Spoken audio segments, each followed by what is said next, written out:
এদেশের ইসলামী রাজনীতির অন্যতম কিংবদন্তি পুরুষ, হেফাজতে ইসলাম বাংলাদেশের সংগ্রামী নায়েবে আমির হযরত মাওলানা মহিউদ্দিন রব্বানী, হযরত মাওলানা মহিউদ্দিন রব্বানী দামাত বরকাতুহুল আলিয়া।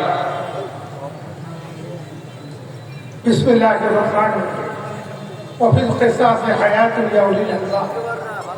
সম্মানিত সভাপতি, মঞ্চ উপবিষ্ট আজকের সভার প্রধান অতিথি, প্রধান বক্তা, বিশেষ অতিথিবৃন্দ, সমবেত সহযোদ্ধা বন্ধুরা, সংক্ষিপ্ত কথা বলব, সময় অনেক কম। সারা পৃথিবীর মধ্যে মুসলমানদের সবচেয়ে বড় দুশ্মন দুটি দেশ, একটি হলো ভারত আর একটি হলো ইসরায়েল।